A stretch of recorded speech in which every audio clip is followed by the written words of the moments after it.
Hey guys, what's up? It's the Forest Brothers here. Today we're going to be reviewing a game called Subnautica Below Zero. I decided to review this game because we reviewed the first one not that long ago, and it did pretty well, so I was like, why would we not review the second one? So without further ado, let's get into the review. So, in Subnautica Below Zero, you are a woman named Robin, and your sister Sam, who works for Altera, which is this major space corporation who sent the Aurora in the first game that crash-landed onto that planet. And your sister, who works for them, went on an expedition with some scientists to explore another part of that planet. But it was a very secretive expedition, and Altera as a whole, as a company, they are very secretive and not very trustworthy. And you got a letter home saying that your sister died, and they're saying it's from her own negligence. But did she really die of her own negligence, or was it just Altera trying to cover up something that happened to her that she doesn't want you to know? So, in this game, you go in search of what really happened to your sister, and what you find is very shocking and unimaginable. But with the storyline aside, let's talk about the actual gameplay of Subnautica Below Zero. And we'll also be comparing it to the first Subnautica, and seeing what Subnautica Below Zero did better, and what it needed to improve on. So, first of all, in Subnautica Below Zero, you have this thing called a drop pod, which is where you live for the first parts of the game. And it's basically just like the life pod from the first game, but just kind of reskinned, I guess. And it has all the same things of the first game and everything. And it's cooler because it's actually underwater this time. Subnautica Below Zero definitely added a lot of new base pieces to the game. And there's still the bases from the base game, Subnautica, the first one, but they've added a lot more to them, like more windows to make your bases more transparent, and they've also made like a lot of new rooms for your bases. Like this one that I'm showing right now is called the large room, and it's really awesome. You can put a lot of things in it. And there is there's a jukebox, so if you want to listen to any like beats while you're just going around your base, you can. There's also some cool custom beds, like this one was really cool. There's also like refrigerators, so you can keep your like cooked food from not going bad and stuff. And there's lots more, but I couldn't really show them all here because there's too many. Another great thing about Subnautica Below Zero is the graphics are amazing, and it's just so cool because you'll be exploring and it's very vibrant and colorful, and it just feels like a really nice place to be. But that also leads to one of the bad things about Subnautica Below Zero, as one of the things that made the first game so great was the terror it put in you from being in like complete darkness and hearing roars in the distance, which you still get a bit of this in this game, but I just feel like this game kind of is not as focused on trying to really scare you or like make you feel threatened. It's more just kind of you're just playing it like a regular game and you're doing all this stuff without really having any like fear of that much.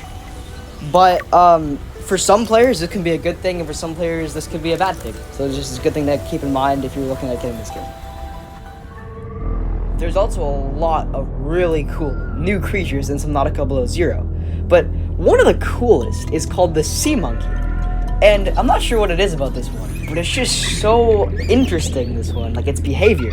As if you're holding a tool, it will take it and then swim away with it. And you have to chase it down and get your tool back. And this can sometimes be annoying and kind of funny, but I just thought it was a really cool thing that they added to this game.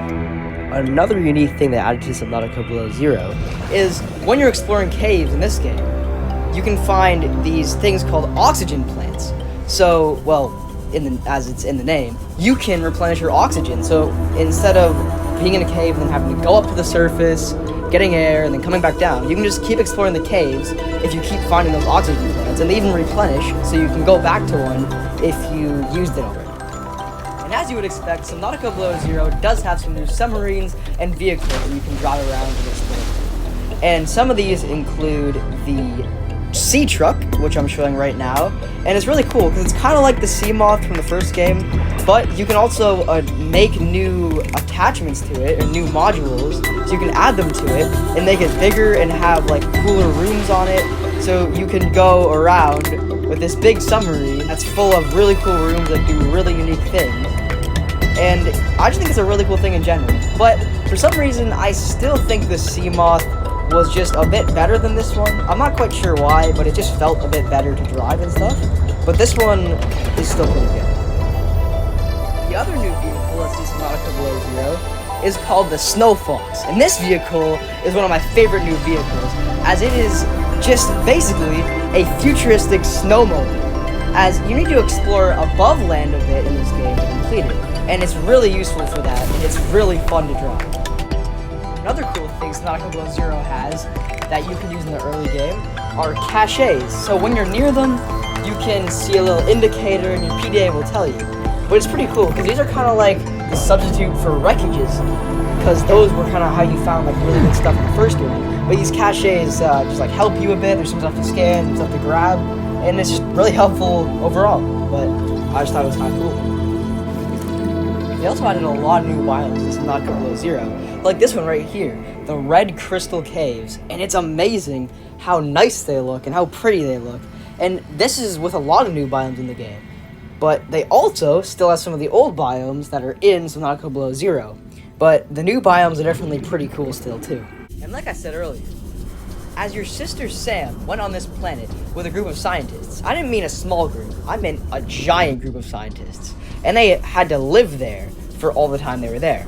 So they built lots of structures and stuff like mines and some other facilities and things that you can go and explore. And they're very awesome to explore because you can find more backstory to what happened there and what they were doing there.